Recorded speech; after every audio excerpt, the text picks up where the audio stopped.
Saudara kaum muslimin rahimakumullah, harta adalah amanat dan akan kita pertanggungjawabkan.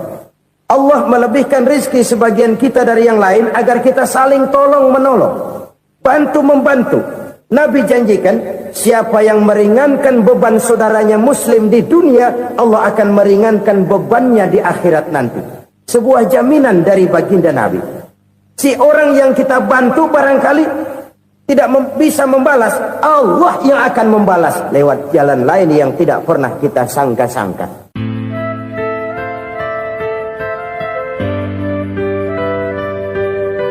Selalu berusaha menyimpan sesuatu yang bisa membawa manfaat, baik untuk dirinya, untuk anak cucunya, maupun untuk keluarganya, untuk masa kini dan masa depannya.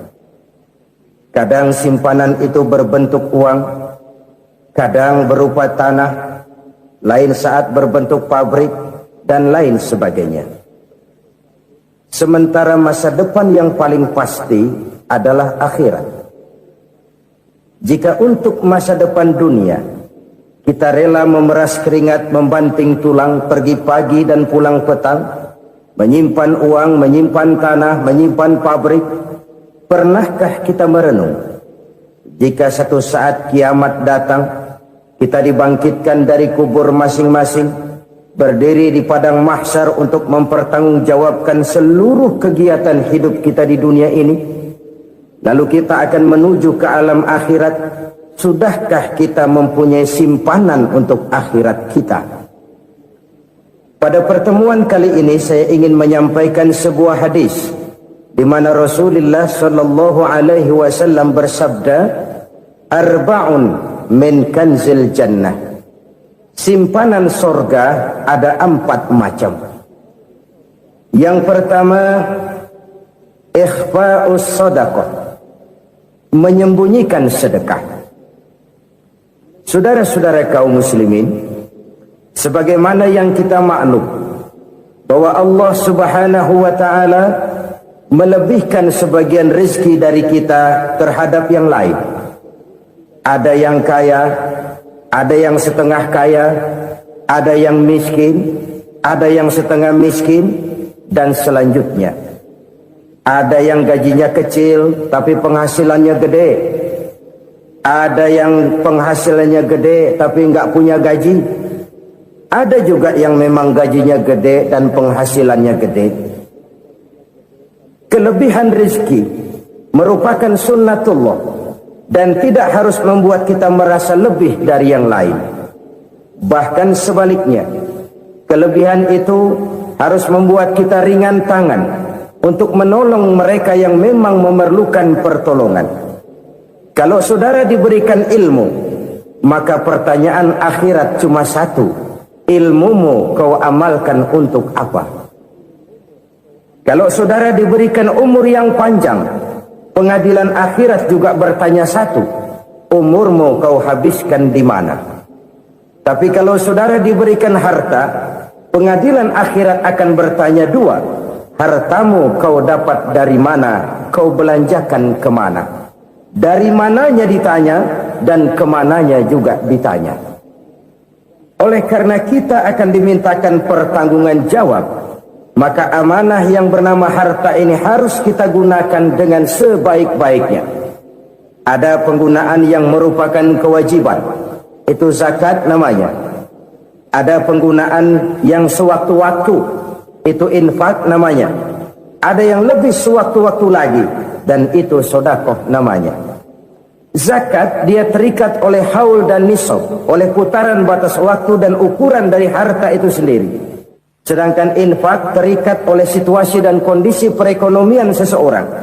Sedangkan sedekah tidak terikat dengan apapun. Dalam kondisi seperti apapun kita bisa melakukan sedekah dengan yang terkecil sekalipun. Sampai-sampai Rasulullah sallallahu alaihi wasallam mengajarkan, la tahqiranna minal ma'rufi syai'an walau an talqa akhaka biwajhin talik. Atau ada hadis, tabassumuka fi wajhi akhika laka sedekah. Senyumanmu kepada temanmu adalah sedekah. Jadi untuk melakukan sedekah tidak harus dalam berbentuk uang.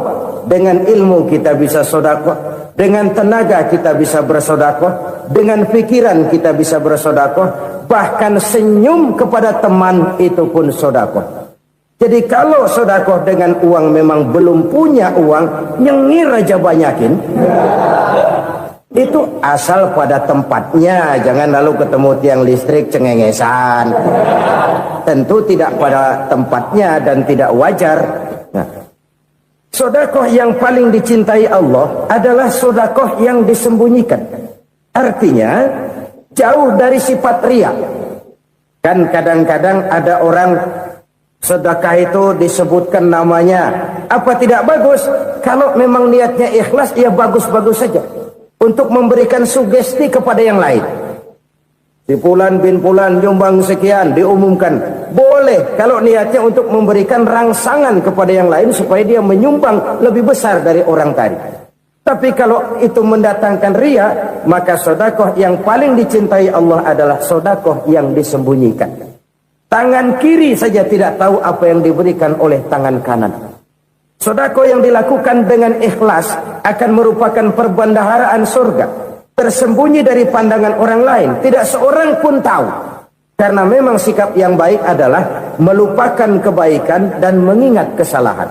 Itu salah satu ciri orang bahagia. Orang yang selalu mengingat kesalahannya dan berusaha melupakan segala kebaikannya. Kalau dia akan berada kebaikan, dia tidak bisa ikut, dia merasa rugi karena dia merasa belum pernah berbuat baik. Tapi kalau akan melakukan kesalahan baru, dia ingat kesalahan yang sudah-sudah, sehingga terhalang baginya untuk melakukan satu kesalahan baru. Demikianlah saudara-saudara, bahwa Allah melebihkan rizki sebagian kita dari yang lain, agar terjadi tolong-menolong dalam kehidupan ini. Jadi kesenjangan yang nature, kesenjangan yang alami, itu sunnatullah. Ada yang kaya, ada yang miskin, ada yang kelas menengah. Nah, kenapa lalu sekarang kita berusaha mengentaskan kemiskinan? Oleh karena adanya kesenjangan struktural. Kalau yang kaya bisa semakin kaya, kenapa yang miskin tidak bisa naik jadi ikut sedikit kaya? Sebab pada dasarnya Islam adalah agama yang sejak turunnya sudah berupaya memerangi kemiskinan. Bahkan dikatakan kemiskinan itu mendekatkan kepada kekufuran. Orang kalau miskin udah dekat banget sama kafir. Gampang menjadi kafir. Berapa banyak saudara-saudara kita yang oleh karena soal perut, oleh karena soal materi, terpaksa meninggalkan dan menanggalkan akidahnya. Menjual petunjuk yang diberikan Allah dengan kesenangan dunia yang cuma sebentar ini. Na'udzubillah, summa na'udzubillah. Jadi makin kita sembunyikan satu sedekah, semakin banyak perbendaharaan kita di surga. Sedekah yang paling dicintai Allah adalah sedekah yang disembunyikan. Malahan ada seorang sufi, dia punya kebiasaan kalau pergi sholat Jumat dia bawa uang, itu uang dia taruh di bawah tikar masjid. Dia niat sedekah kepada siapa saja yang nemuin itu duit. Maksudnya apa? Supaya yang nemuin nggak tahu siapa yang punya duit. Demikian dia saking ingin menyembunyikan sedekahnya. Karena sifat riya itu bisa memakan amal kita sendiri. Riya itu termasuk menyebut-nyebut kebaikan kita. Orang yang suka nepuk dada, sedikit-sedikit ngitungnya kalau nggak gua. Tuh kalau nggak gua tuh. Tuh yang belas itu kalau nggak gua, kalau nggak gua. Iya kalau nggak lu kenapa emang? Orang yang suka menepuk jasa. Tuh biasanya memang begitu saudara-saudara. Kalau perang lagi berkecamuk, orang nggak sempat ngaku jadi pahlawan. Tapi begitu perang selesai, yang kagak kenal bedil ngaku pahlawan, mas. Itu sesuatu yang biasa. Oleh karenanya, orang-orang yang ikhlas dalam bersedekah, disembunyikannya sedekah itu, Allah cinta betul. Malahan ada hadis memberikan jaminan, inna sedaqatal mar'il muslimi tazidu fil umri wa tadfa'u mitatas su'i. Sesungguhnya sedekahnya seorang mukmin tazidu fil umri, bisa menambah umur panjang, wa tadfa'u mitata su'i, dan menyelamatkan manusia dari mati secara su'ul khatimah. Jadi siapa yang kepengen panjang umur, banyaklah sedekah. Yang bosan hidup, pelit terus. Sedekah menambah panjang umur dan menyelamatkan manusia dari mati secara su'ul khatimah. Pak, katanya umur itu nggak bisa ditambah, nggak bisa dikurangin. Kapan? Kalau ajal sudah datang. Fa idza jaa ajaluhum la yastakhiruna sa'atan wa la yastaqdimun. Kalau ajal datang tidak bisa dimajukan, tidak bisa dimundurkan. Itu kalau ajal sudah datang. Tidak bisa lagi umur ditambah dikurangi, sudah datang. Tapi kalau belum datang, itu kan haknya Allah. Mau ditambah, mau dikurangi, hak prerogatif Allah. Sebagai pencipta manusia, Allah maha kuasa dan maha mampu. Sedekah ini menambah panjang umur dan menyelamatkan manusia dari mati secara su'ul khatimah. Itu orang mati kan sama ya, kondisinya mati, nggak nafas. Tapi hakikat mati kan lain-lain. Ada yang mati itu husnul khatimah, baik akhirnya. Misalnya lagi ngaji mati, lagi sholat mati, lagi sedekah mati. Ini yang dinamakan dengan husnul khatimah, baik di akhirnya. Sebaliknya ada yang su'ul khatimah, jelek di akhirnya. Ini yang jadi catatan akhir. Lagi nyekek botol, mampus. Lagi banting kartu, modar. Su'ul khatimah, jelek pada akhirnya. Sedekah menyelamatkan manusia dari mati secara su'ul khatimah. Dan kita semua kepengen mendapat husnul khatimah, jauh dari su'ul khatimah. Oleh sebab itu yang bisa menyelamatkan kita dari penyakit itu antara lain adalah sedekah yang disembunyikan, yang dikerjakan dengan ikhlas karena Allah, tidak karena kepengen dipuji orang, tidak karena ingin dikatakan orang pemurah. Sebab orang dermawan itu orang yang memberi tanpa harus diminta. Kalau masih harus diminta, ya belum dermawan namanya, masih harus diminta.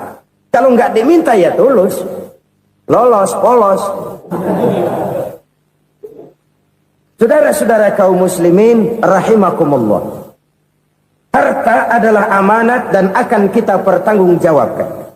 Allah melebihkan rizki sebagian kita dari yang lain agar kita saling tolong menolong, bantu membantu. Nabi janjikan siapa yang meringankan beban saudaranya muslim di dunia, Allah akan meringankan bebannya di akhirat nanti. Sebuah jaminan dari baginda Nabi. Si orang yang kita bantu barangkali tidak bisa membalas, Allah yang akan membalas lewat jalan lain yang tidak pernah kita sangka-sangka. Ada orang tanya, Pak, ini ada orang nyumbang masjid sambil marah-marah, bagaimana? Saya bilang sumbangannya aja ambil, marahnya jangan. Marahnya jangan diambil, itu urusan dia.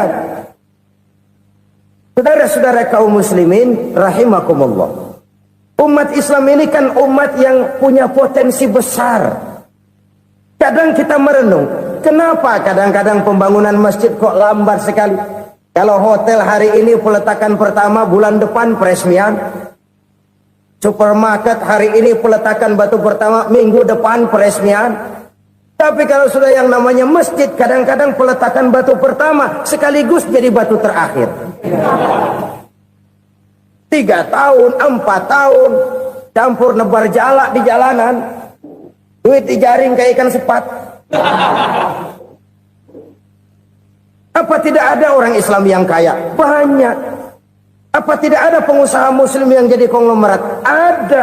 Lalu yang belum banyak itu yang komit terhadap nilai-nilai agamanya. Akhirnya kita jatuh jadi umat yang lemah.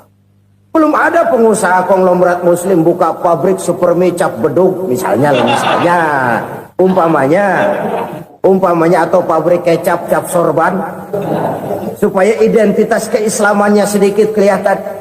Kita jatuh jadi umat yang lemah karena potensi tidak terinventarisir dengan baik. Kita ini ibarat kompor yang cuma matengin nasi orang lain. Potensi kita dimanfaatkan oleh orang lain. Ukhuwah Islamiyah kita baru terbatas kepada silaturahmi. Ukhuwah di bidang ekonomi kita lemah, ukhuwah di bidang kebudayaan kita lemah, apalagi ukhuwah di bidang politik kita lebih rapuh lagi. Padahal ukhuwah itu adalah totalitas kehidupan manusia, menyangkut ipolek sosbud, memerlukan nilai-nilai ukhuwah.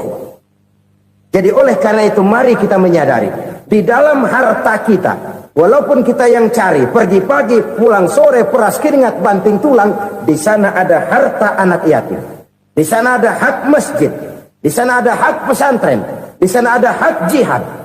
Berbahagialah seseorang apabila dia oleh Allah dijadikan keran.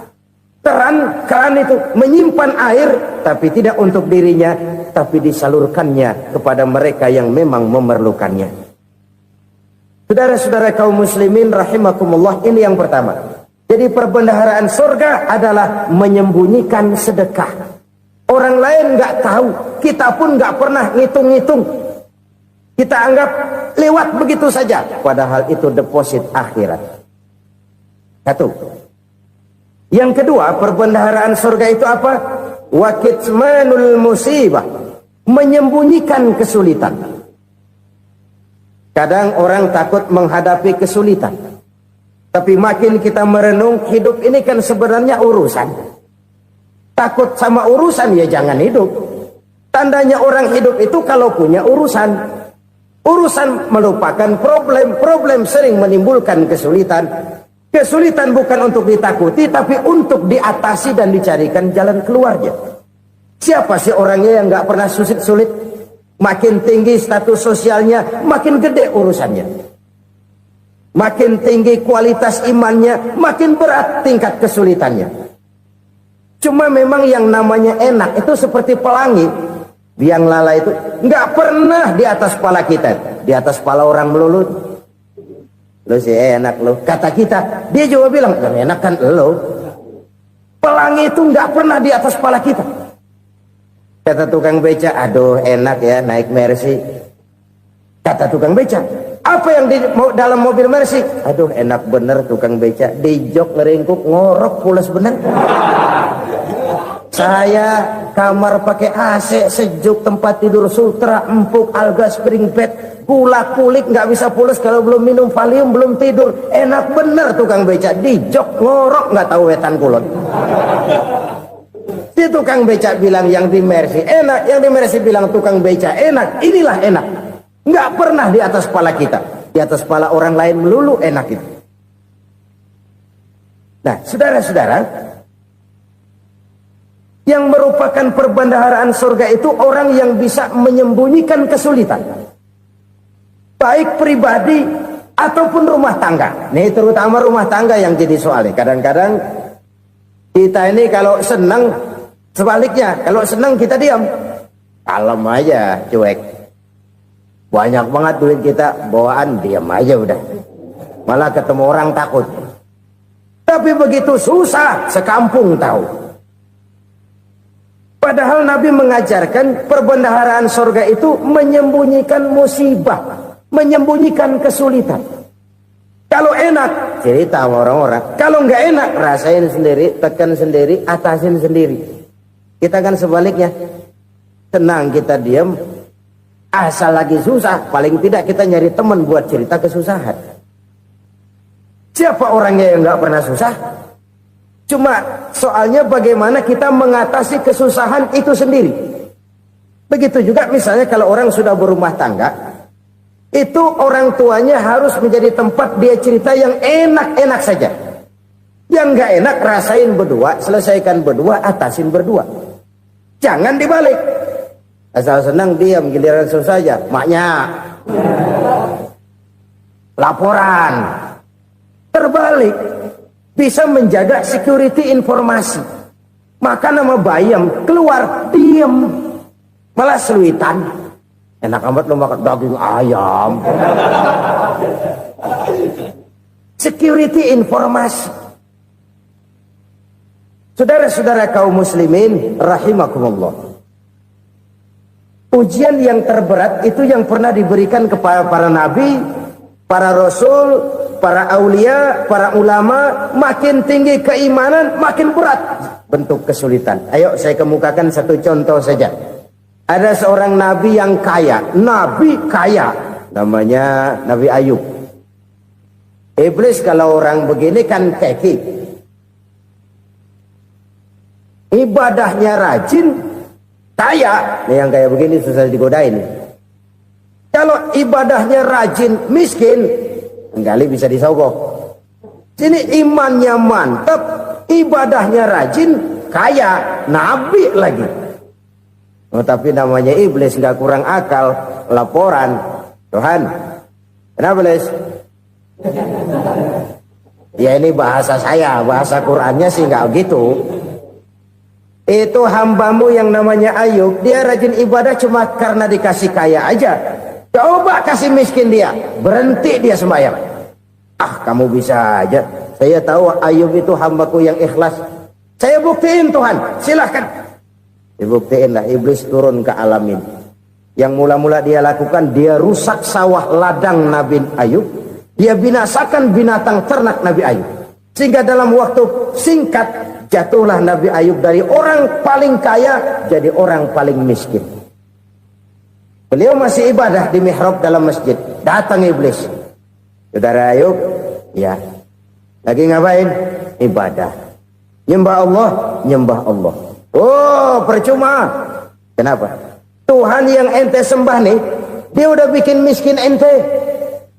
Sawah ladang ente hancur lebur, binatang ternak binasa. Sekarang ente jadi orang paling miskin. Ngapain nyembah Tuhan kayak begitu? Tekor. Udah berhenti dah ibadah, berhenti ibadah. Ini iblis sama Tuhan laporannya lain, yang dikerjakan kepada Nabi Ayub juga lain. Benar begitu iblis kata Nabi Ayub? Iya. Sawah ladang saya habis, buras. Binatang ternak saya binasa, binasa. Saya miskin, bangpak. Apa jawab Nabi Ayub? Bukan innalillahi, ya ini hebat. Alhamdulillahillazi a'tani wa akhza minni. Segala puji bagi Allah yang telah memberikan harta kepada saya dan sekarang mengambilnya lagi. Alhamdulillah. Allah yang ngasih, Allah yang ambil. Itu mah urusan Allah. Iblis cuman ibadah jalan terus, sujud lagi Nabi Ayub. Iblis seleher gondok banget. Dasar Nabi nggak mempan dia apa-apain. Miskin malah alhamdulillah. Allah yang ngasih, Allah yang ngambil. Jadi kalau kita tidak komit, kita tidak terikat kepada kaya, miskin, senang, susah, apa yang bisa bikin kita susah? Jadikan kekayaan, kemiskinan, jadikan senang, susah sebagai anak buah yang bisa kita atur. Jangan kekayaan ngatur kita, jangan kemiskinan ngatur kita. Kita yang harus mengatur mereka. Senang, susah, kaya, miskin, bahagia, sengsara, jadikan itu anak buah yang bisa kita atur. Kalau sekarang kita kaya, lain saat boleh jadi kita miskin, semiskin-miskinnya. Allah yang ngasih, Allah yang ngambil. Tenaga mana yang bisa menghalangi? Ibadah jalan terus. Iblis makin gondok. Dasar Nabi loh. Akhirnya apa? Nabi Ayub dikerjain, diberikan penyakit. Demikian fatal penyakitnya. Bayangin, udah miskin sakit. Masya Allah. Miskin sakit. Sakitnya nggak lama, kira-kira 16 tahun. Istrinya 3, 2 mental minta ceraiin. Ngerawatin laki bengek begini. Senang belum tentu, susah udah pasti nih. Cerai aja, cerai dah. Cerai. Tinggal satu Siti Rahmah yang setia menemani beliau. Sesetia-setianya hati perempuan. Satu saat Siti Rahmah bilang, "Bang, iya, abang kan Nabi bang. Lalu namanya Nabi kan doanya jarang meleset bang. Maksud kamu minta kenapa sih sama Tuhan biar abang sembuh baik dah bang?" Siti Rahmah, iya. Saya sakit berapa tahun sih dah? 16 tahun bang. Sebelum ini saya sehat berapa tahun? Ya kira-kira 60 tahun bang. Nah coba ente banding-bandingin Rahmah. Saya dikasih sehat 60 tahun. dikasih sakit 16 tahun, sudah nggak sabar mau doa kepada Allah minta sembuh. Saya malu kepada Allah. Diuji dengan yang luar biasa seperti ini, tidak mengganggu stabilitas kehambaannya. Dia tetap menghamba kepada Allah Subhanahu wa ta'ala. Saudara-saudara kaum muslimin rahimakumullah, kunci menghadapi kesulitan itu apa? Allah jelaskan dalam satu ayat, wa basyiris sabirin alladzina iza asabathum musibah qalu inna lillahi wa inna ilaihi raji'un. Gembirakan orang-orang yang sabar. Siapa mereka itu? Yang apabila mendapat musibah mereka kembali kepada keyakinan dasar, segalanya dari Allah dan segalanya akan kembali kepada Allah. Ini konsepsi dasar dari sikap muslim dalam menghadapi berbagai kesulitan. Segalanya dari Allah, segalanya akan kembali kepada Allah. Kalau ini sudah kondisi dasarnya, maka kita akan lapang menghadapi kenyataan bagaimanapun pahitnya. Apakah itu namanya miskin, apakah itu namanya sakit, bahkan maut sekalipun. Segalanya dari Allah, segalanya akan kembali kepada Allah. Ini sikap hidup, bukan sekedar ucapan. Kita kadang-kadang menjadikannya sebagai ucapan. Mulutnya sih nggak berhenti, innalillahi wa inna ilaihi raji'un, tapi nangisnya terus gerung-gerungan. Bukan itu, ini kesadaran moral. Kalau segalanya dari Allah, segalanya kembali kepada Allah, kan sebenarnya cuma nunggu giliran. Hari ini saya nyembayangin dia, entah hari apa saya disembayangin orang. Hari ini saya antar dia ke kubur, entah hari apa orang nganterin saya ke kubur. Hari ini saya tahlilkan dia, entah nanti kapan orang tahlilkan saya. Segalanya dari Allah, segalanya akan kembali juga kepada Allah.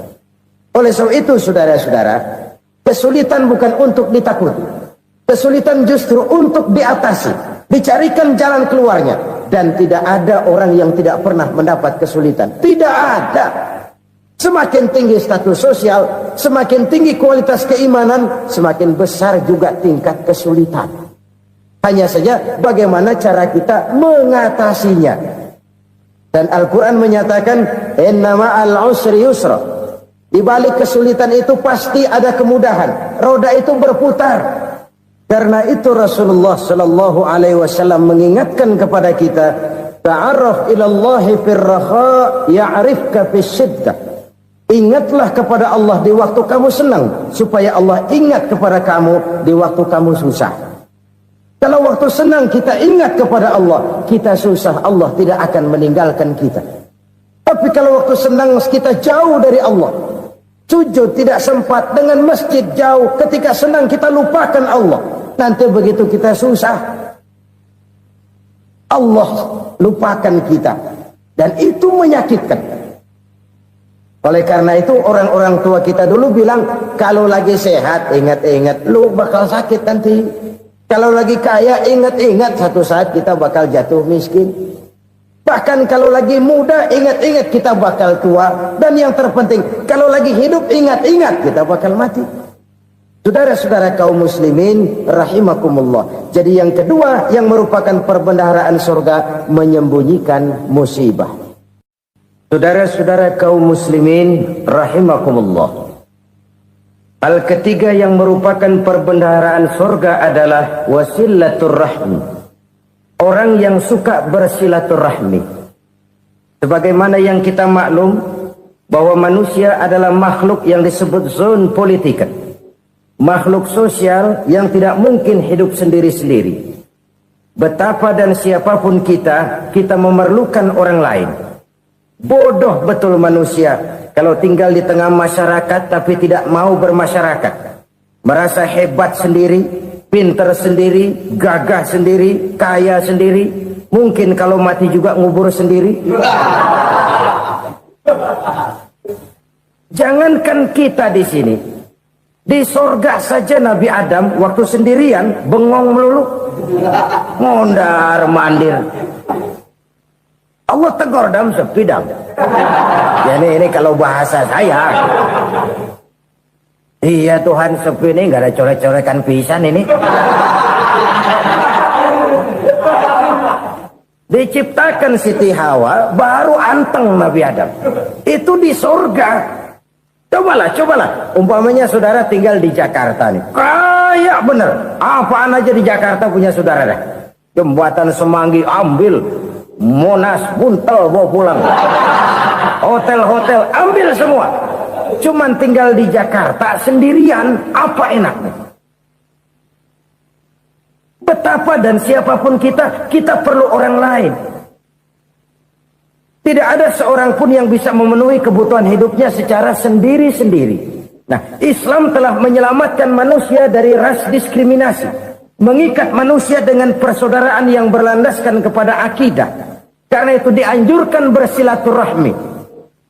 Bahkan Nabi menyatakan, man arada ayyubsata lahu fi rizqihi wa yunsa'a fi atharihi falyasil rahimah. Siapa yang kepengen diluaskan rezekinya dan dipanjangkan usianya, banyaklah ia bersilaturahmi. Siapa yang kepengen dimudahkan rezekinya, hendaknya ia banyak bersilaturahmi. Kalau banyak teman, kesulitan kan paling tidak ada tempat cerita. Udah susah, sendirian kita pikirin diri, nggak ada tempat tukar pikiran. Cepet banget sama bengek. Dilawan sendiri. Nah, secara makro kita bisa berkata, tidak mungkin ada kemenangan kalau tidak ada kekuatan. Tidak ada kekuatan kalau tidak ada kesatuan dan persatuan. Tidak mungkin ada kesatuan dan persatuan tanpa semangat silaturahmi. Kalau umat Islam mau menang, dia harus kuat. Kalau umat Islam mau kuat, dia harus bersatu. Kalau umat Islam mau bersatu, dia harus membudayakan silaturahmi ini. Bahkan sampai-sampai kata Nabi, kalau bisa cari nilai tambah. Apa? Silman qata'ak.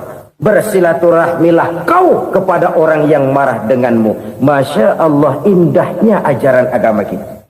Orang yang marah pun kepada kita, kata Nabi, kalau bisa bersilaturahmilah kepadanya, kepada orang yang marah itu. Di situ nilai tambah. Cuman jujur nih hadis, ngucapinnya gampang, ngamalinnya yang berat banget. Orang marah sama kita, kita disuruh silaturahmi, ada apa malu? Lu marah, ada gua marahan lagi. Tunggu pikirin. Saudara-saudara kaum muslimin rahimakumullah. Tapi ini yang diajarkan, bahkan ini yang dicontohkan oleh baginda Rasul. Bagaimana begitu mudah, misalnya satu saat Abu Jahal ini ngatur strategi bagaimana bikin Muhammad celaka. Dia gali lubang di depan tempat tidurnya. Dia tutupin daun korma. Terus dia panggil seseorang, ke sini. Kasih tahu Muhammad, pamannya sakit keras, minta ditengokin. Berangkat orang ini ke sana. Muhammad, labbaik. Pamanmu sakit keras, dia minta ditengokin. Baik, saya akan datang menjenguk beliau. Berangkatlah Nabi ke rumah Abu Jahal tanpa prasangka apapun.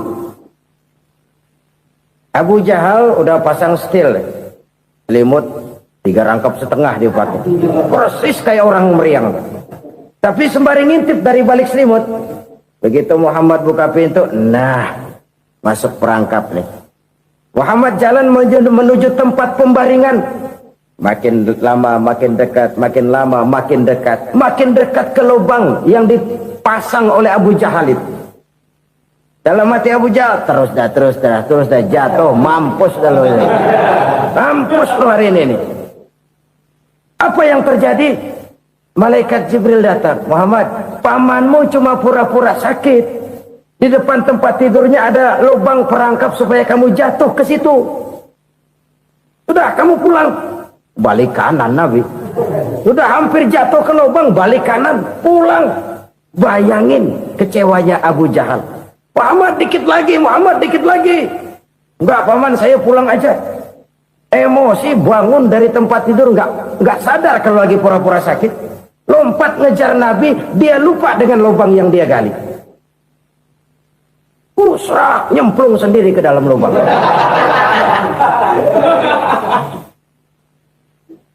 Nabi terus berlalu. Ini terjadi keanehan. Jatuh ke lubang yang dia gali itu sebenarnya nggak terlalu dalam ya, antara 3-4 meteran lah. Tolong saya jatuh ke lubang ini. Datanglah pelayan-pelayannya itu. Angkat saya dari sini. Oh, yang ngulurin tambang. Satu gulung, belum juga nyampe itu tambah. Kurang beli lagi ke warung. Sambung, ulur lagi, enggak juga bisa sampai. Wah ini kerjaan Muhammad ini. Tolong siapa salah seorang kamu ke rumah Muhammad, kasih tahu encangnya kecebur. Minta ditolongin. Sampaikan kepada Rasul. Kenapa? Pamanmu jatuh ke lubang, Muhammad minta tolong diangkatin. Tambang udah nyambung-nyambung nggak nyampe juga. Ya nanti saya datang saya tolong. Cobain. Nyata-nyata orang berniat jahat mau mencelakakan dia. Datang dia menolong. Ini yang disebut air tuba dibalas air susu ya ini. Bukan sebaliknya. Air tuba dibalas air susu. Paman, kecebur ya? Iya Muhammad, tolongin pegang tangan saya. Nabi ulurkan tangannya, nyampe. Dipegang oleh Abu Jahal, diangkat ke atas. Sampai atas, apa kata Abu Jahal? Sihirmu memang hebat Muhammad. Udah ditolongin dikata sihir. Yang enak kita kemplang kan itu orang begitu. Urusan apa? Tapi inilah akhlak. Kalau bisa kamu bersilaturahmilah dengan orang yang marah kepadamu sekalipun. Orang marah kita tetap baik. So, kalau kita berbuat baik sama orang yang memang baik, rasanya sih biasa-biasa aja. Orang baik kita baik lagi, ya draw aja, belum ada nilai tambah di situ. Baru ada nilai tambah kalau kita bisa berbuat baik kepada orang yang nyakitin kita. Itu namanya kita setingkat di atas dia. Dia sakitin kita, kita berbuat baik sama dia. Dia pelit sama kita, kita baik sama dia. Dia marahin kita, kita deketin dia. Di situ kita punya nilai tambah. Jadi siapa yang ingin diluaskan rezekinya kata Nabi dan dipanjangkan umurnya, hendaklah ia banyak-banyak bersilaturahmi. Sederhana sebenarnya silaturahmi, tapi silaturahmi membangkitkan semangat kesatuan dan persatuan. Kesatuan dan persatuan melahirkan kekuatan. Dalam matematika 1 ditambah 1 pasti 2. Tapi di tengah masyarakat, 1 orang takut ditambah 1 orang takut, hasilnya jadi 2 orang setengah berani. Kenapa setengah berani? Karena udah berdua. Tadi pan takut sendirian. Kalau dia kumpul turu-turu takutlah jadi berani. Kita yang lemah, kita yang tidak berdaya, kita yang miskin, kalau mau kompak bersatu, apa yang nggak bisa kita kerjain? Apalagi tinggal di kota besar, pilihan cuma 2. Bertahan atau minggir. Bertahan atau minggir. Untuk bisa bertahan harus mampu bersaing. Untuk mampu bersaing harus punya keahlian. Keahlian harus ditunjang dengan pendidikan, ditambah oleh kekompakan sebagai umat. Udah miskin mencar mulu, orang injek kita. Orang nggak pandang urusan apa malu. Oleh karena itu silaturahmi pada hakikatnya merupakan roh dari ukhuwah yang diajarkan oleh agama kita. Bagaimana Islam menyelamatkan masyarakat manusia dari ras diskriminasi, mengikat manusia, dan tidak ada persaudaraan yang lebih indah selain persaudaraan yang diikat dengan nilai-nilai akidah. Sepanjang orang di jalan Allah, itulah saudara kita. Keluar dia dari jalan Allah, selesailah persaudaraan sampai di situ. Karena itu, kalau ingin menyimpan sesuatu di surga, banyaklah bersilaturahmi. Datang ke rumah ini, datang ke rumah itu, dan lain sebagainya. Itu simpanan kita di akhirat nanti. Ini yang ketiga. Saudara-saudara, yang keempat, perbendaharaan surga itu apa? Wa qawlu la hawla wa la quwwata illa billah. Ucapan la hawla wa la quwwata illa billah. Ibadah kan ada yang berat, modalnya besar. Bangun masjid berat, modalnya besar. Bangun rumah sakit berat, modalnya besar. Ada ibadah yang berat, tapi modalnya ringan. Misalnya puasa. Puasa itu berat, mengendalikan nafsu. Kalau sekedar nggak makan nggak minum sih enteng, mengendalikan nafsu. Itu jihad terbesar, tapi kan modalnya ringan, cuma niat saja. Ini ibadah berat, modalnya ringan. Ada ibadah yang ringan, modalnya juga enteng. Seperti termasuk ucapan la haula wa la quwwata illa billah. tanpa sadar. La haula wala quwata illa billah. Nyelengin tuh di surga. Nyelengin, kita nggak terasa. Nyelengin simpenan akhirat. La haula wala quwata illa billah. Nyimpan lagi. Kaget. La haula wala quwata illa billah. Nyimpan lagi. Banyak simpenan. Walaupun sebenarnya yang dimaksud di sini adalah kesadaran batin. Bahwa tidak ada daya dan kekuatan kecuali Allah. Itu intinya. Kita memulai pekerjaan disunahkan baca bismillah, kan begitu?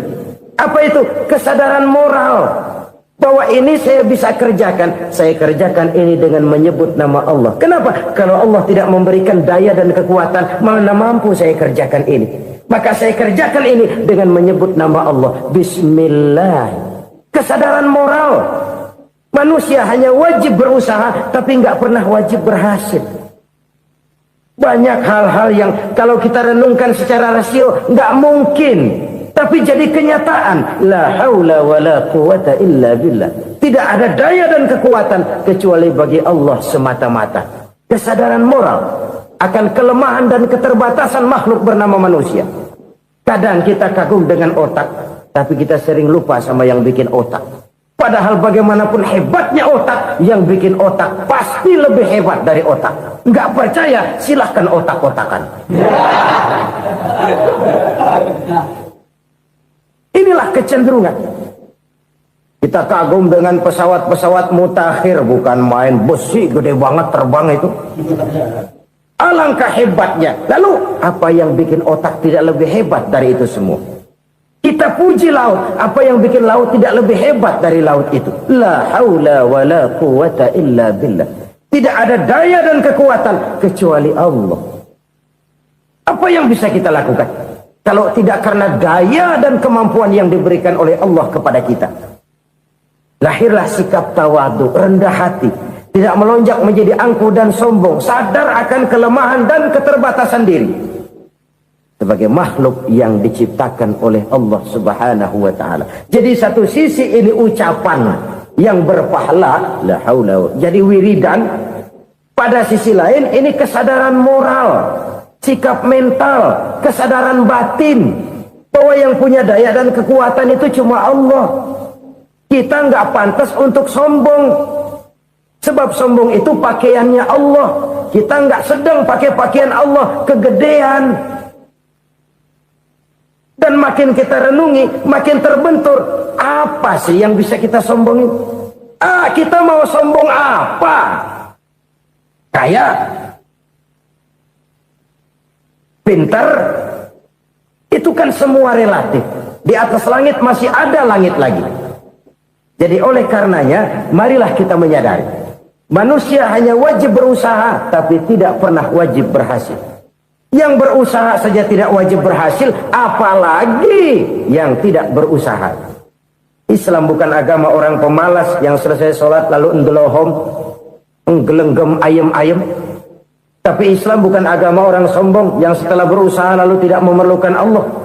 Kita bisa saja bikin proyeksi, tahun sekian kita bakal panen besar menurut perhitungan otak. Tapi ada kejadian lain. Apa? Tikus ngambek.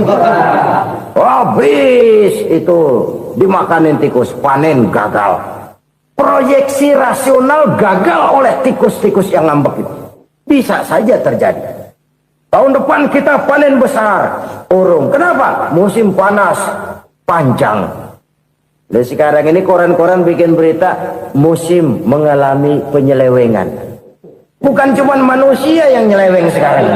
Musim pakai nyeleweng. Mestinya kan musim hujan udah selesai, masih hujan-hujan juga. Musim. Nah sekarang kita boleh bikin proyeksi, kita bakal panen besar. Tahu-tahu musim panas panjang, sawah retak, air kering. Cari teknokrat yang paling botak, suruh pendekin tuh musim panas. La haula wa la quwata illa billah. Inilah kesadaran moral. Saudara, saya teringat satu saat ada seorang konglomerat. Umurnya ya kira-kira 70-an. Satu saat dia ditanya oleh wartawan, "Pak, umur Bapak berapa sih?" "Ya paling 10 tahun." 10 10 tahun. 10 tahun. Anak bapak berapa orang? Satu saja. Satu. Harta bapak berapa? Ya paling-paling bangsa 7 juta kali. 7 juta? Iya. Pak, kenapa bapak bohongi saya? Bapak punya buku biografi. Koran-koran, majalah-majalah banyak memuat cerita riwayat hidup bapak. Saya tahu umur bapak 70. Kenapa bilang cuma 7 tahun? Saya tahu anak bapak 8. Kenapa cuma bilang 1? Saya tahu harta bapak miliaran, mungkin triliunan. Pabrik di mana-mana, bank di mana-mana. Kenapa bilang uang bapak cuma 7 juta?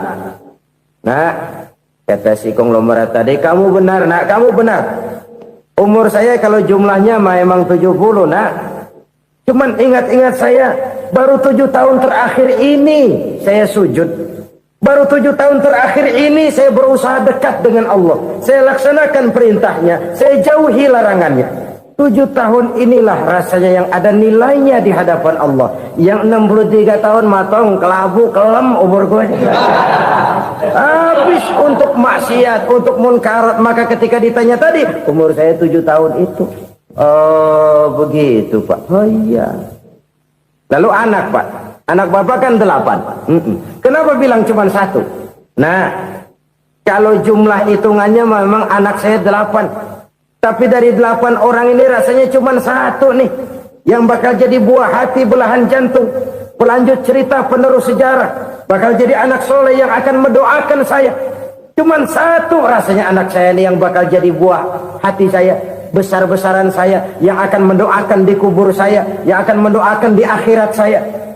Yang 7 orang mana? Masya Allah, yang 1 tenggeng, yang 1 nyekek botol mulu, yang 1 nggak karu-karuan. Makanya saya bilang 1 anak saya yang akan bisa mendoakan saya. Oh begitu Pak. Iya. Nah harta Pak, harta bapak kan triliunan. Pabrik bapak di mana-mana. Uang bapak hampir di tiap bank-bank besar. Kenapa bilang cuma 7 juta? Betul kau nak. Harta saya kalau jumlahnya memang miliaran, triliunan mungkin. Tapi yang saya ingat baru 7 juta tuh yang saya belanjakan di jalan Allah.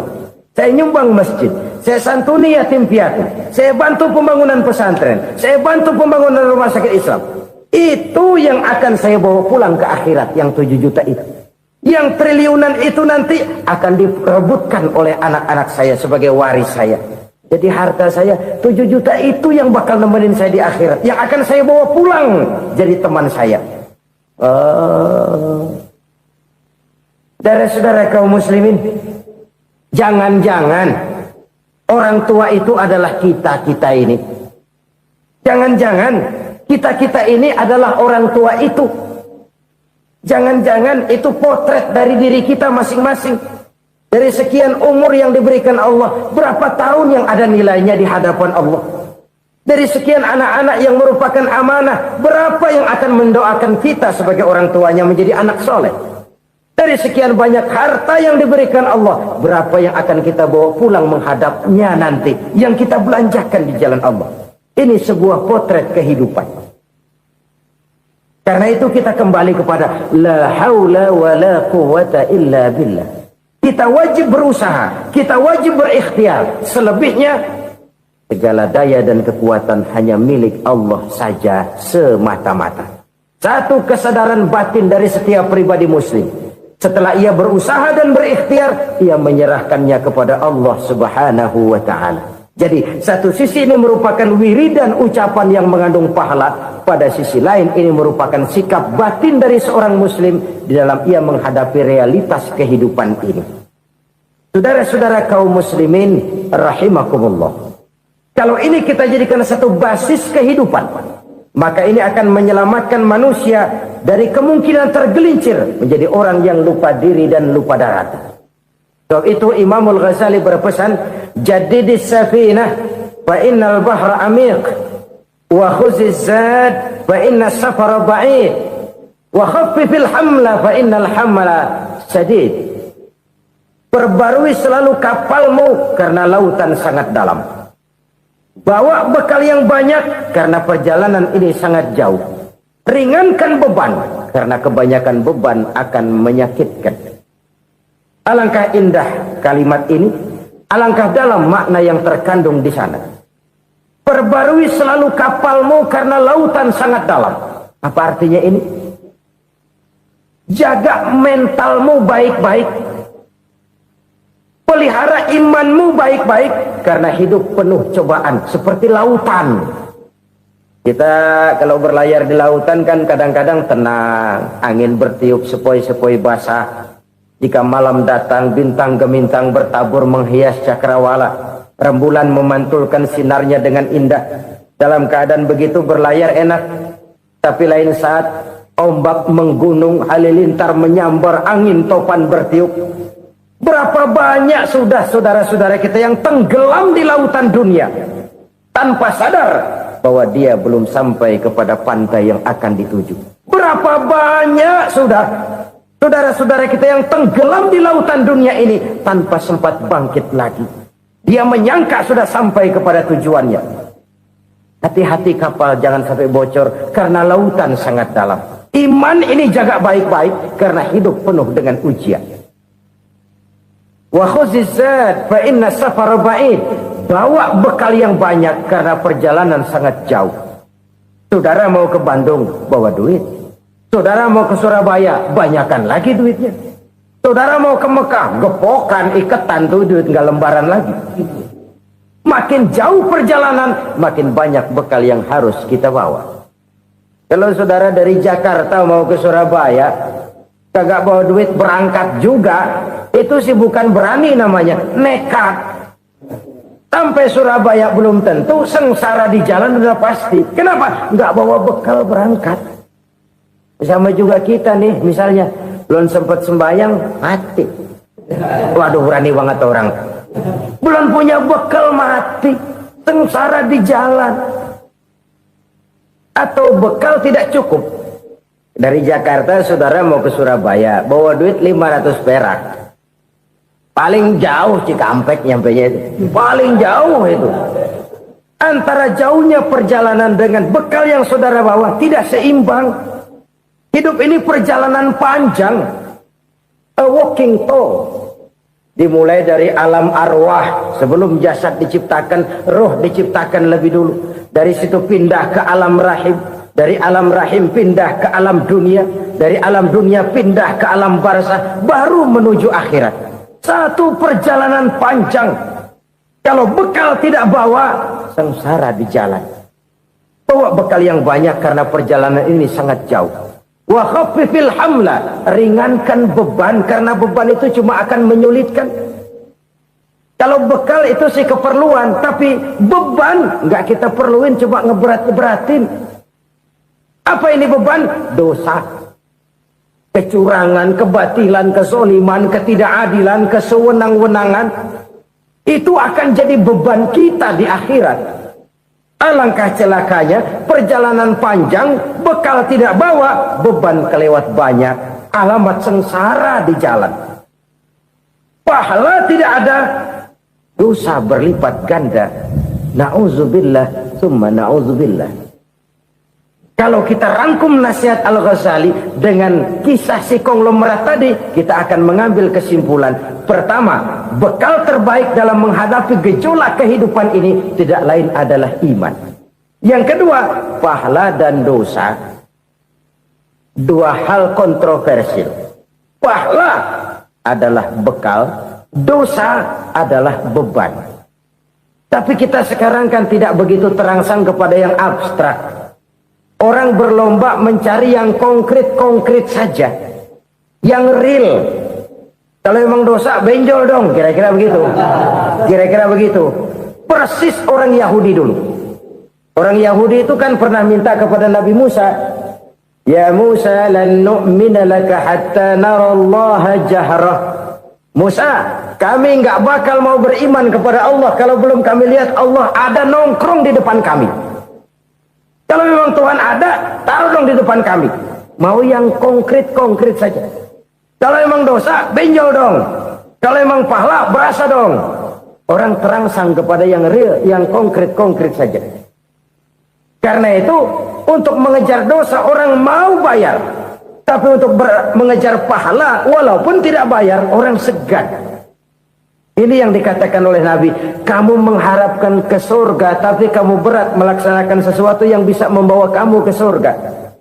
Kamu ingin jauh dari neraka tapi tiap saat kamu lakukan perbuatan-perbuatan yang justru menjerumuskan kamu ke neraka. Idda'aitum an-najata minan nar wa ramaitum fiha anfusakum. Kamu ingin selamat dari neraka, tapi kamu lemparkan diri kamu ke neraka. Kamu ingin masuk surga, tapi berat sekali kamu melakukan perbuatan-perbuatan yang bisa menyampaikan kamu di surga. Saudara-saudara kaum muslimin rahimakumullah. Jadi hal keempat yang merupakan perbendaharaan surga adalah la haula wa la quwwata illa billah. Satu sisi ini merupakan ucapan yang memperberat timbangan akhirat. Pada sisi lain ini merupakan sikap hidup seorang muslim. Kesadaran batin yang sangat dalam bahwa tidak ada daya dan kekuatan kecuali Allah. Dan itu kita simbolkan pada saat memulai pekerjaan dengan Bismillah. Dengan menyebut nama Allah. Satu kesadaran moral. Saya hanya bisa melakukan ini karena diberikan daya dan kekuatan oleh Allah. Lahirlah sikap tawadu, rendah hati, tidak melonjak menjadi angkuh dan sombong. Saudara kaum muslimin rahimakumullah. Harta adalah amanat dan akan kita pertanggungjawabkan. Allah melebihkan rizki sebagian kita dari yang lain agar kita saling tolong menolong, bantu membantu. Nabi janjikan siapa yang meringankan beban saudaranya muslim di dunia, Allah akan meringankan bebannya di akhirat nanti. Sebuah jaminan dari baginda Nabi. Si orang yang kita bantu barangkali tidak bisa membalas, Allah yang akan membalas lewat jalan lain yang tidak pernah kita sangka-sangka.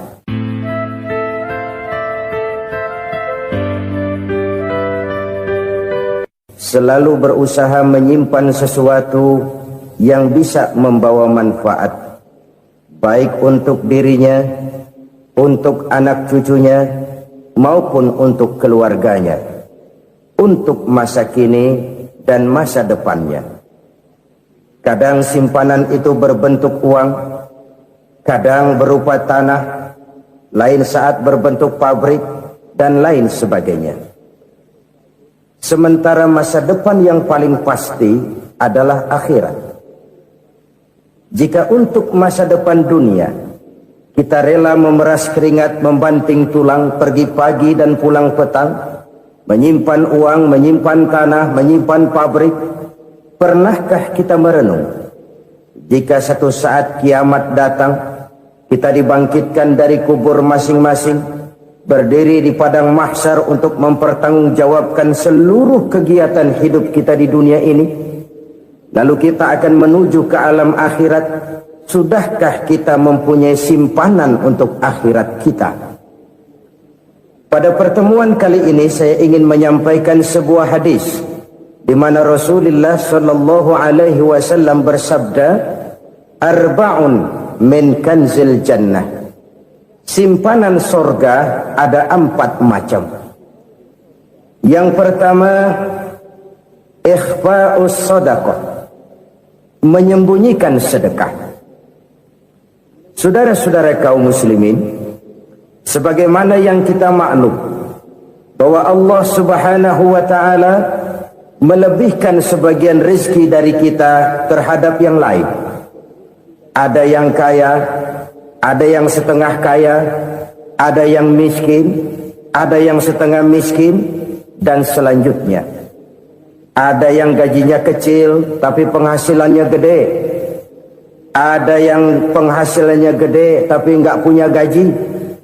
Ada juga yang memang gajinya gede dan penghasilannya gede. Kelebihan rezeki merupakan sunnatullah dan tidak harus membuat kita merasa lebih dari yang lain. Bahkan sebaliknya, kelebihan itu harus membuat kita ringan tangan untuk menolong mereka yang memang memerlukan pertolongan.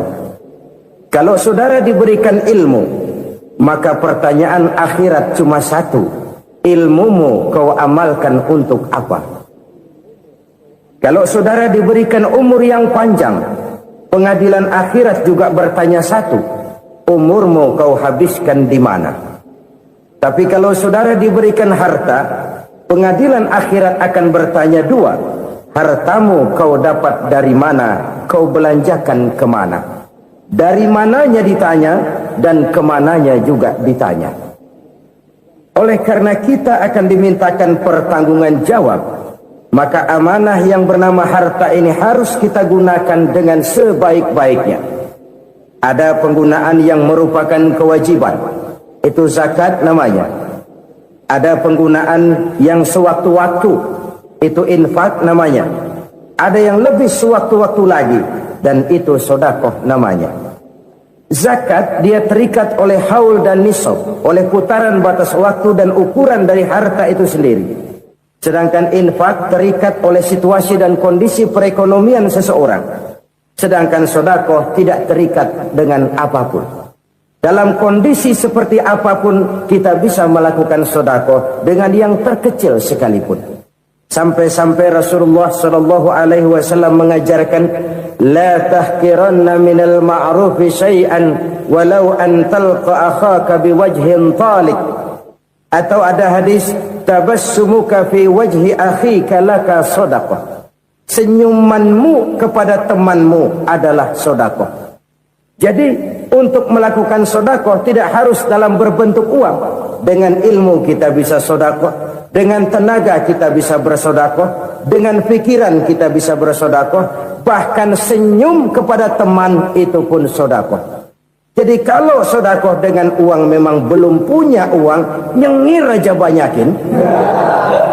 Itu asal pada tempatnya, jangan lalu ketemu tiang listrik cengengesan.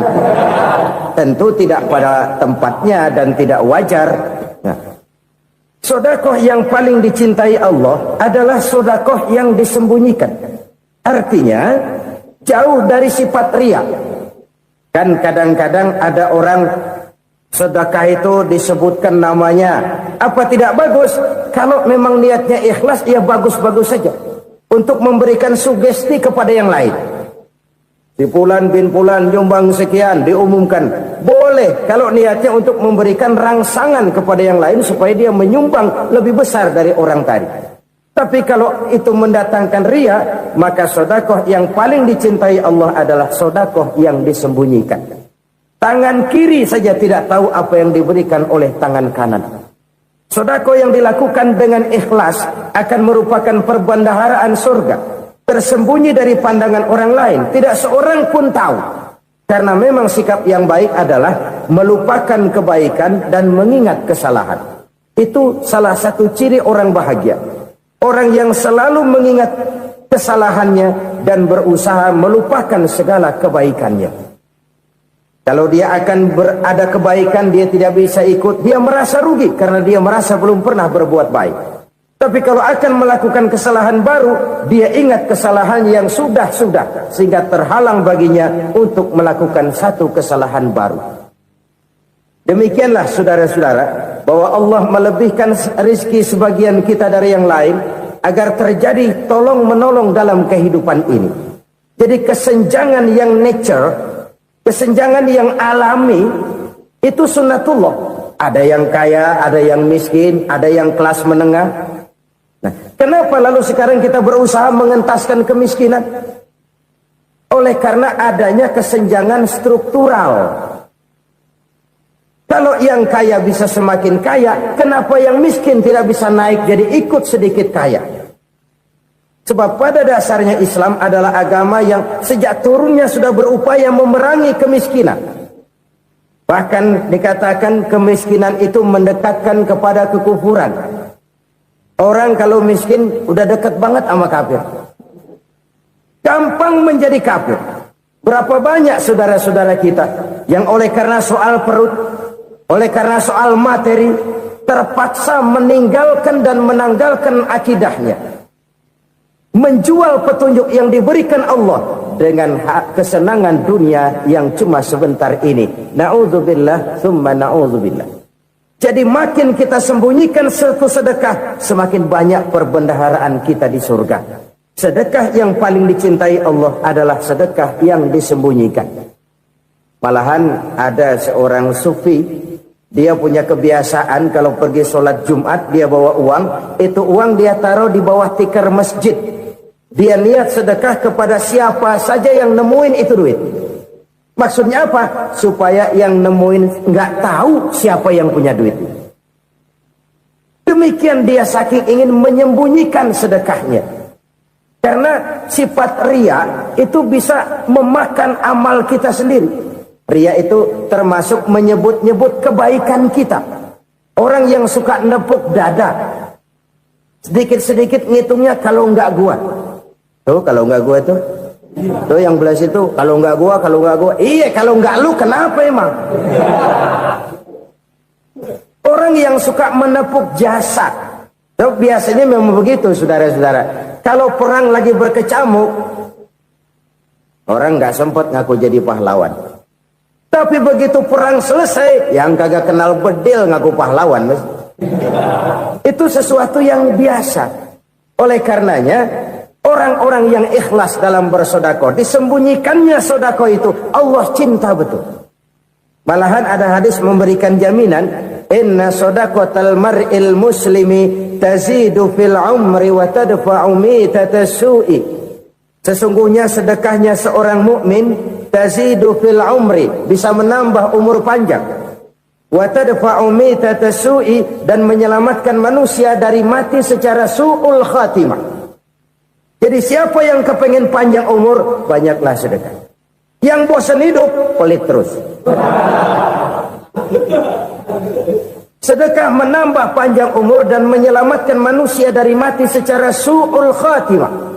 Pak, katanya umur itu nggak bisa ditambah, nggak bisa dikurangin. Kapan? Kalau ajal sudah datang. Fa idza jaa ajaluhum la yastakhiruna sa'atan wa la yastakdimun. Kalau ajal datang tidak bisa dimajukan, tidak bisa dimundurkan. Itu kalau ajal sudah datang. Tidak bisa lagi umur ditambah dikurangi, sudah datang. Tapi kalau belum datang, itu kan haknya Allah. Mau ditambah, mau dikurangi, hak prerogatif Allah. Sebagai pencipta manusia, Allah maha kuasa dan maha mampu. Sedekah ini menambah panjang umur dan menyelamatkan manusia dari mati secara su'ul khatimah. Itu orang mati kan sama ya, kondisinya mati, nggak nafas. Tapi hakikat mati kan lain-lain. Ada yang mati itu husnul khatimah, baik akhirnya. Misalnya lagi ngaji mati, lagi sholat mati, lagi sedekah mati. Ini yang dinamakan dengan husnul khatimah, baik di akhirnya. Sebaliknya ada yang su'ul khatimah, jelek di akhirnya. Ini yang jadi catatan akhir. Lagi nyekek botol, mampus. Lagi banting kartu, modar. Su'ul khatimah, jelek pada akhirnya. Sedekah menyelamatkan manusia dari mati secara su'ul khatimah. Dan kita semua kepengen mendapat husnul khatimah, jauh dari su'ul khatimah. Oleh sebab itu yang bisa menyelamatkan kita dari penyakit itu antara lain adalah sedekah yang disembunyikan, yang dikerjakan dengan ikhlas karena Allah. Tidak karena kepengen dipuji orang, tidak karena ingin dikatakan orang pemurah, sebab orang dermawan itu orang yang memberi tanpa harus diminta. Kalau masih harus diminta, ya belum dermawan namanya, masih harus diminta. Kalau nggak diminta ya tulus, lolos, polos. Saudara-saudara kaum muslimin rahimakumullah. Harta adalah amanat dan akan kita pertanggungjawabkan. Allah melebihkan rizki sebagian kita dari yang lain agar kita saling tolong menolong, bantu membantu. Nabi janjikan siapa yang meringankan beban saudaranya muslim di dunia, Allah akan meringankan bebannya di akhirat nanti. Sebuah jaminan dari baginda Nabi. Si orang yang kita bantu barangkali tidak bisa membalas, Allah yang akan membalas lewat jalan lain yang tidak pernah kita sangka-sangka. Ada orang tanya, Pak, ini ada orang nyumbang masjid sambil marah-marah, bagaimana? Saya bilang sumbangannya aja ambil, marahnya jangan. Marahnya jangan diambil, itu urusan dia. Saudara-saudara kaum muslimin rahimakumullah, umat Islam ini kan umat yang punya potensi besar. Kadang kita merenung, kenapa kadang-kadang pembangunan masjid kok lambat sekali? Kalau hotel hari ini peletakan pertama, bulan depan peresmian. Supermarket hari ini peletakan batu pertama, minggu depan peresmian. Tapi kalau sudah yang namanya masjid, kadang-kadang peletakan batu pertama sekaligus jadi batu terakhir. 3 tahun, 4 tahun, campur nebar jalak di jalanan, duit dijaring kayak ikan sepat. Apa tidak ada orang Islam yang kaya? Banyak. Apa tidak ada pengusaha muslim yang jadi konglomerat? Ada. Lalu yang belum banyak itu yang komit terhadap nilai-nilai agamanya. Akhirnya kita jatuh jadi umat yang lemah. Belum ada pengusaha konglomerat muslim buka pabrik supermi cap bedug misalnya umpamanya atau pabrik kecap cap sorban supaya identitas keislamannya sedikit kelihatan.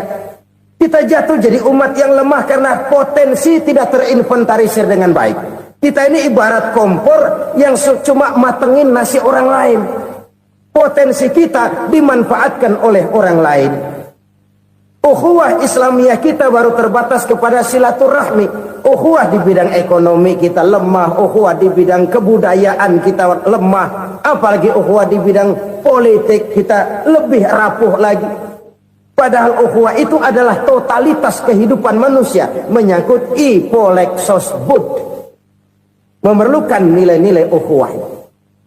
Jadi oleh karena itu mari kita menyadari. Di dalam harta kita, walaupun kita yang cari, pergi pagi, pulang sore, peras keringat, banting tulang, di sana ada harta anak yatim. Di sana ada hak masjid. Di sana ada hak pesantren. Di sana ada hak jihad. Berbahagialah seseorang apabila dia oleh Allah dijadikan keran. Keran itu menyimpan air, tapi tidak untuk dirinya, tapi disalurkannya kepada mereka yang memang memerlukannya. Saudara-saudara kaum muslimin rahimakumullah, ini yang pertama. Jadi perbendaharaan surga adalah menyembunyikan sedekah. Orang lain nggak tahu, kita pun nggak pernah ngitung-ngitung. Kita anggap lewat begitu saja, padahal itu deposit akhirat. Satu. Yang kedua, perbendaharaan surga itu apa? Wa kitmanul musibah, menyembunyikan kesulitan. Kadang orang takut menghadapi kesulitan. Tapi makin kita merenung, hidup ini kan sebenarnya urusan. Takut sama urusan ya jangan hidup. Tandanya orang hidup itu kalau punya urusan. Urusan melupakan problem. Problem sering menimbulkan kesulitan. Kesulitan bukan untuk ditakuti, tapi untuk diatasi dan dicarikan jalan keluarnya. Siapa sih orangnya yang nggak pernah sulit-sulit?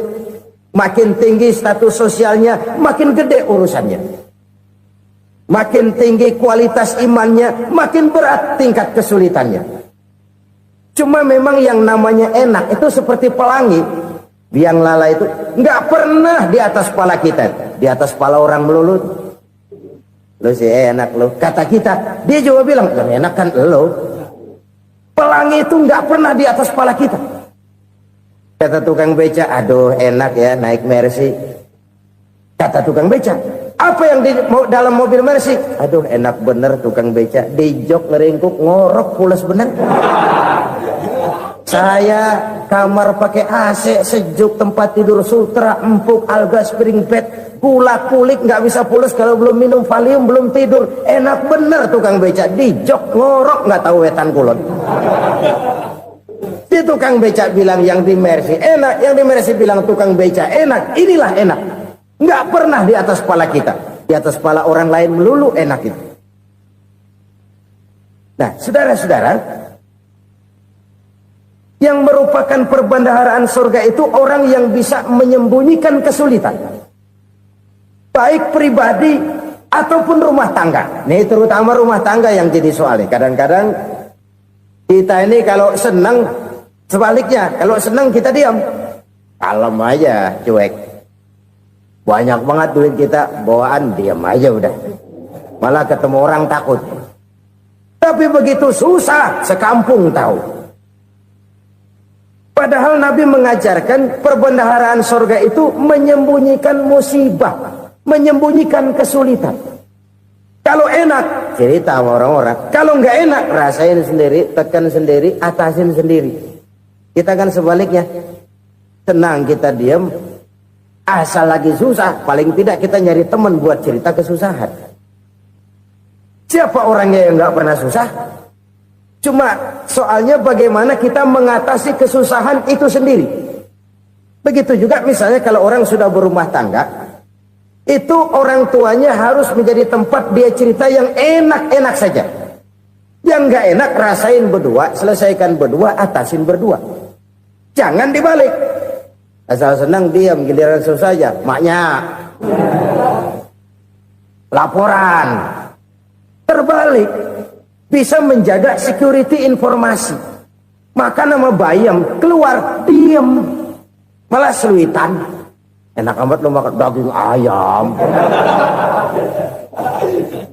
Security informasi. Saudara-saudara kaum muslimin rahimakumullah. Ujian yang terberat itu yang pernah diberikan kepada para nabi, para rasul, para aulia, para ulama. Makin tinggi keimanan, makin berat bentuk kesulitan. Ayo saya kemukakan satu contoh saja. Ada seorang nabi yang kaya, nabi kaya, namanya Nabi Ayub. Iblis kalau orang begini kan keki, ibadahnya rajin, kaya. Nih yang kayak begini susah digodain. Kalau ibadahnya rajin, miskin, kali bisa disogok. Sini imannya mantap, ibadahnya rajin, kaya, nabi lagi. Oh, tapi namanya iblis nggak kurang akal. Laporan, Tuhan, kenapa les? Ya ini bahasa saya, bahasa Qurannya sih nggak gitu. Itu hambamu yang namanya Ayub, dia rajin ibadah cuma karena dikasih kaya aja. Coba kasih miskin dia, berhenti dia sembahyang. Ah, kamu bisa aja. Saya tahu Ayub itu hambaku yang ikhlas. Saya buktiin Tuhan, silahkan. Dibuktiin lah, iblis turun ke alamin.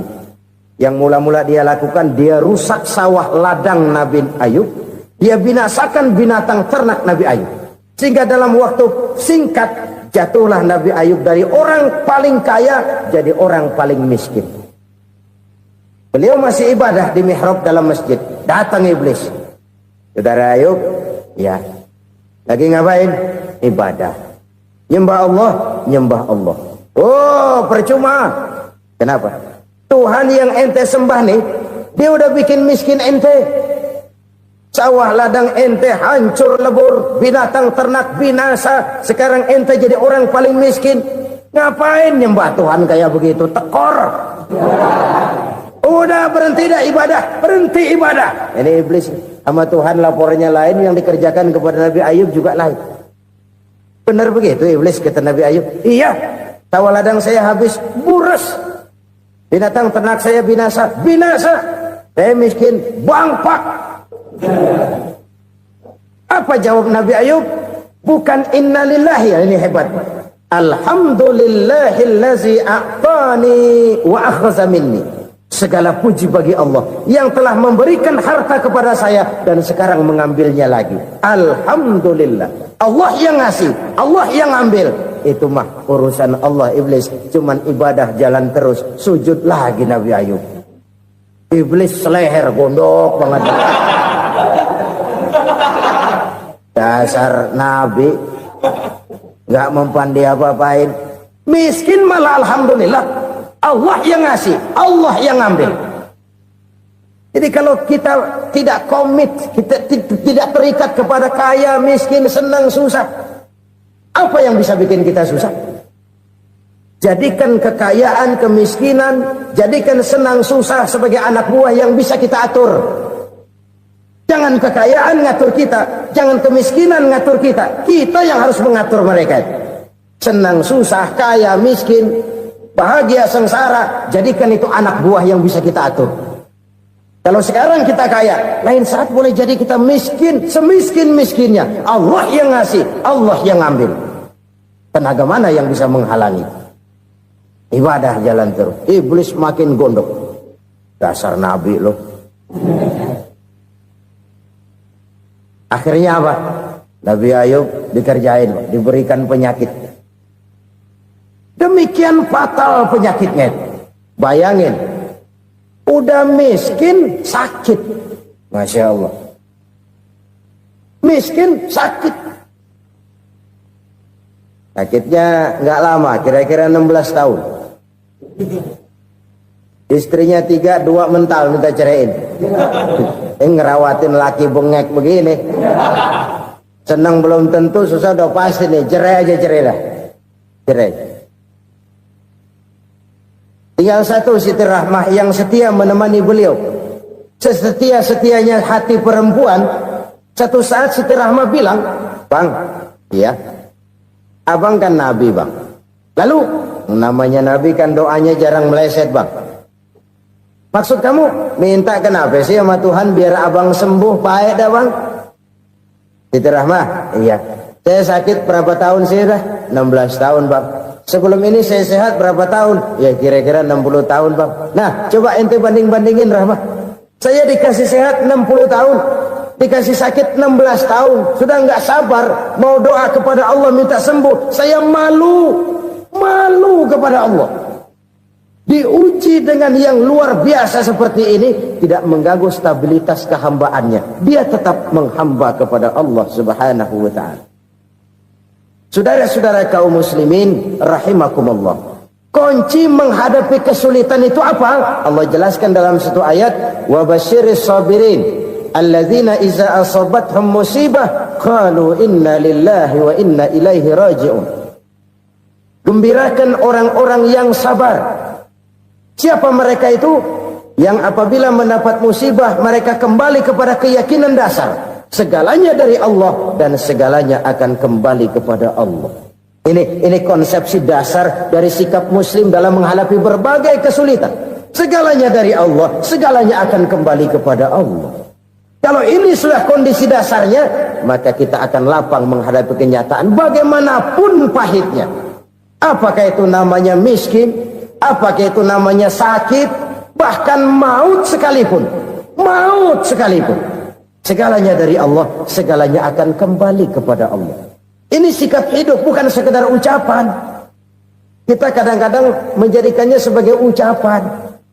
Mulutnya sehingga berhenti, innalillahi wa inna ilaihi raji'un, tapi nangisnya terus gerung-gerungan. Bukan itu, ini kesadaran moral. Kalau segalanya dari Allah, segalanya kembali kepada Allah, kan sebenarnya cuma nunggu giliran. Hari ini saya nyembayangin dia, entah hari apa saya disembayangin orang. Hari ini saya antar dia ke kubur, entah hari apa orang nganterin saya ke kubur. Hari ini saya tahlilkan dia, entah nanti kapan orang tahlilkan saya. Segalanya dari Allah, segalanya akan kembali juga kepada Allah. Oleh sebab itu saudara-saudara, kesulitan bukan untuk ditakuti. Kesulitan justru untuk diatasi, dicarikan jalan keluarnya. Dan tidak ada orang yang tidak pernah mendapat kesulitan. Tidak ada. Semakin tinggi status sosial, semakin tinggi kualitas keimanan, semakin besar juga tingkat kesulitan. Hanya saja bagaimana cara kita mengatasinya. Dan Al-Quran menyatakan, inna ma'al usri yusra. Di balik kesulitan itu pasti ada kemudahan. Roda itu berputar. Karena itu Rasulullah sallallahu alaihi wasallam mengingatkan kepada kita, ta'arraf ila Allah fir raha ya'rifka fis syiddah. Ingatlah kepada Allah di waktu kamu senang, supaya Allah ingat kepada kamu di waktu kamu susah. Kalau waktu senang kita ingat kepada Allah, kita susah, Allah tidak akan meninggalkan kita. Tapi kalau waktu senang kita jauh dari Allah, sujud tidak sempat, dengan masjid jauh, ketika senang kita lupakan Allah. Nanti begitu kita susah, Allah lupakan kita. Dan itu menyakitkan. Oleh karena itu orang-orang tua kita dulu bilang, kalau lagi sehat ingat-ingat lu bakal sakit nanti. Kalau lagi kaya ingat-ingat satu saat kita bakal jatuh miskin. Bahkan kalau lagi muda, ingat-ingat kita bakal tua. Dan yang terpenting, kalau lagi hidup, ingat-ingat kita bakal mati. Saudara-saudara kaum muslimin rahimakumullah. Jadi yang kedua yang merupakan perbendaharaan surga, menyembunyikan musuh.